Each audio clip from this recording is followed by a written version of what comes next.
Hello everybody! If you want to read all the stories in full, please go to www.steveuk.blog. Thank you. Short story 568, The Empty Beach, Upper Beginner. It was a sunny day. Sarah went to the beach. She liked this beach because it was usually empty. She wanted to read her book and relax. When she arrived, she saw that the beach was indeed empty. No people, no children playing, no dogs running, just sand and the sea. Sarah smiled. This was perfect. She put her towel on the sand near the water. She opened her book and started to read. The sun was warm and the sea was calm. After a while, Sarah looked up from her book. She noticed something strange. The sea was closer than before, much closer. The tide must be coming in, she thought. She moved her towel further up the beach. She continued reading. Another hour passed. Sarah looked up again. The sea was even closer. Now it was almost touching her towel. She felt a little nervous. This is strange, she thought. The tide is coming in very fast. She moved her towel again, much further up the beach. She looked at the sea. It was a dark grey colour. It didn't look like the same sea she saw earlier. Suddenly, she heard a sound. It was a scraping sound, like something was being dragged across the sand. Scrape, scrape, scrape. Sarah looked around. She couldn't see anything. The beach was still empty, but the scraping sound continued. Scrape, scrape, getting closer. Sarah stood up. She felt scared. The scraping sound was definitely getting closer, but where was it coming from? She looked out at the sea. The water was moving in a strange way. It was swirling around and around, like a giant whirlpool. Then she saw something rise from the water. It was long and thin and black. It looked like a finger, a very long, very thin black finger. Scrape. The finger scraped against the sand as it came closer.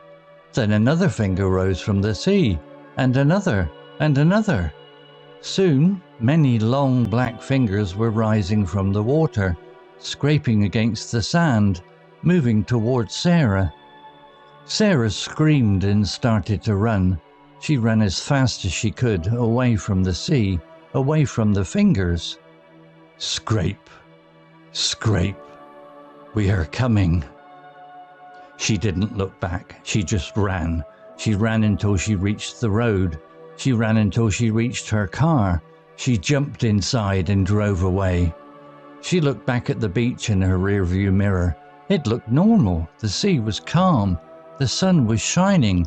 But she knew what she had seen. She knew the fingers were real. She never went back to that beach again. Every time she went near the sea, she remembered the scraping sound, and she remembered the long, black fingers rising from the water. She knew they were still there, waiting for someone to come to the empty beach. Vocabulary notes. Empty, meaning containing nothing, with no people or things inside. Example, she liked this beach because it was usually empty. Explanation. In this case, empty means there are no people on the beach. Similar words: vacant, deserted, unoccupied, clear. Example, the classroom was empty after the lesson. Indeed, meaning used to emphasize a statement or response confirming something already suggested. Example, when she arrived, she saw that the beach was indeed empty. Explanation. Indeed is used to confirm that what Sarah expected, the beach to be empty, was true. Similar words: really, truly, certainly, in fact. Example: is that your car? It is indeed. Calm, meaning peaceful, quiet, and without worry. Also used for weather without strong wind or rain. Example: the sun was warm and the sea was calm. Explanation: calm describes the sea as being still and peaceful. Similar words: peaceful, tranquil, serene, quiet. Example: she felt calm after her yoga class. Tide, meaning the rise and fall of the sea levels, usually twice a day. Example: the tide must be coming in, she thought. Explanation: Sarah thought the sea was closer because of the rising tide. Similar words: flow, current, surge. Example: we need to check the tide times before we go surfing. Nervous, meaning anxious or worried about something. Example: she felt a little nervous. Explanation: Sarah started to feel worried because the tide was coming in very fast. Similar words: anxious, worried, uneasy, apprehensive. Example: he felt nervous before his job interview. Strange, meaning unusual or surprising, difficult to understand or explain. Example: she noticed something strange. Explanation: Sarah noticed something unusual or odd.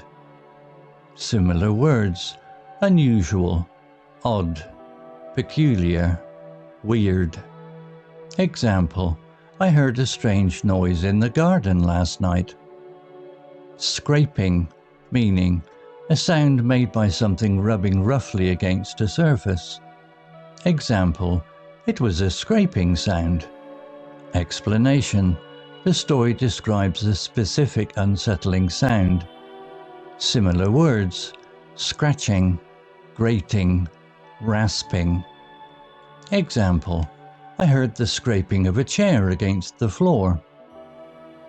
Whirlpool, meaning a rapid rotating body of water into which objects may be drawn. Example: like a giant whirlpool. Explanation: Sarah observed the circular motion of the sea.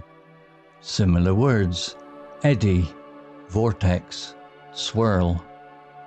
Example: the boat narrowly avoided being caught in the whirlpool. Rear view mirror, meaning a small mirror in a vehicle that allows the driver to see what is behind them. Example: she looked back at the beach in her rear view mirror. Explanation: this is where Sarah observes the beach from her car. Similar words: back mirror. Example: always check your rearview mirror before changing lanes.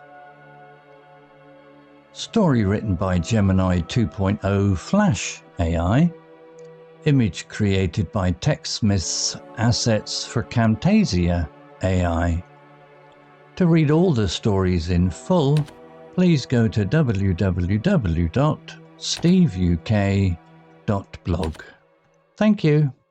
Have you ever read something and felt your skin crawl and then wondered, how did they do that? How can a few simple words on a page make your heart pound?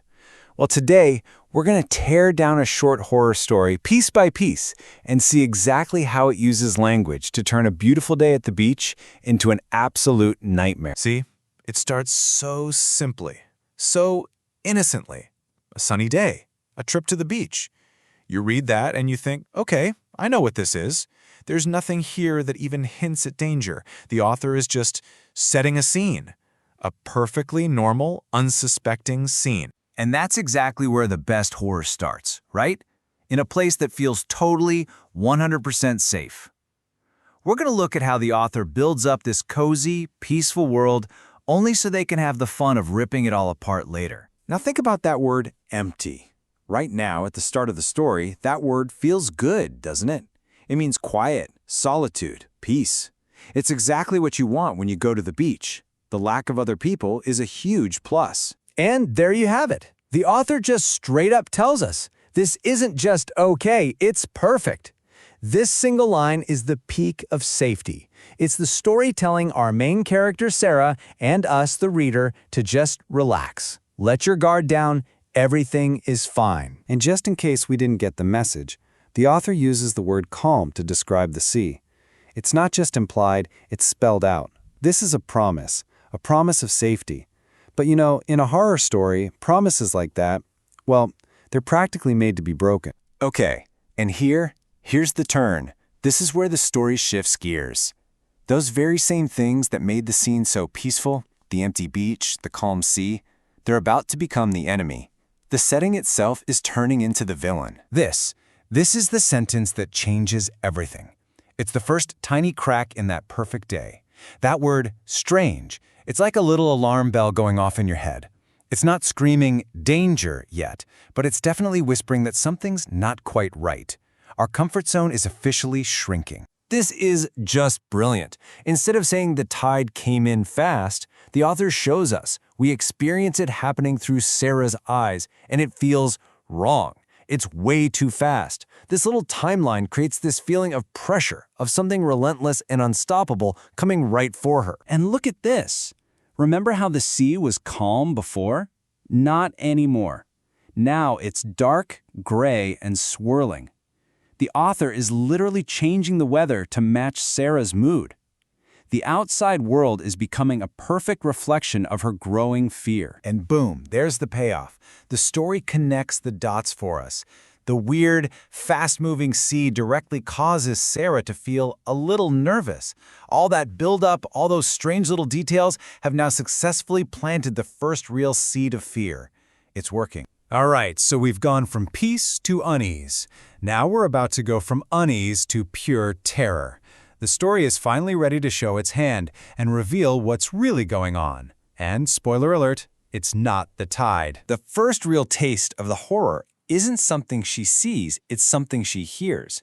And by asking this question, the author puts us right there on that blanket with her. We're also scanning the empty beach, trying to figure out where that sound is coming from because it doesn't make any sense. And listen to the word they chose, scraping. It's not a splash. It's not a yell. It's a scraping sound. It's just, uncomfortable. It's the sound of fingernails on a chalkboard. It suggests something is being dragged, something that shouldn't be. And repeating the word like this, it's meant to put the sound right in your head. It creates this awful rhythm, scrape, scrape, a slow, deliberate beat that just gets more and more dreadful with every repetition. This is where it gets really scary. That sound isn't just a random noise anymore. It has direction. It has intent. It is actively, deliberately moving towards her, which means it's moving towards us. Look how this is revealed. It's so methodical. We don't just get a monster popping out of the water. No, that would be too easy. We see one finger, then another, then a whole bunch of them. The author forces us to watch the horror assemble itself bit by bit, which makes the final picture so much worse. It's just chilling. And there it is, the absolute peak of the terror. That scraping sound now has a voice. The thing that was just a noise is now a thinking, talking we. It's not just one monster, it's an army. And it's not just getting closer, it's announcing that it's coming for you. So, Sarah gets out of there. But the real magic of the story isn't just what happened, it's how it was built. So let's pull back the curtain and look at the actual tools the author used to take us on that ride from total peace to absolute terror. When you lay it out like this, you can really see the machinery at work. Every single one of these words is a gear in the machine. Calm sets the trap. Strange springs it. Nervous tells us we're caught. And scraping, well, that introduces a horror we can hear before we even see it. It's just so precise. And then, right at the end, the author hits us with this final, nasty little psychological twist. She looks back and the beach is fine. It's perfect again. This makes you and her question everything. Was it real? Did I imagine it? And that doubt can be even scarier than what you thought you saw. But the author doesn't let us escape into that doubt.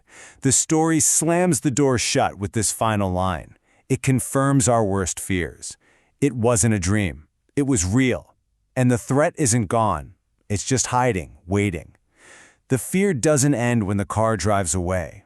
It becomes permanent. And really, that's what this is all about. At the beginning of the story, an empty beach was the definition of perfect.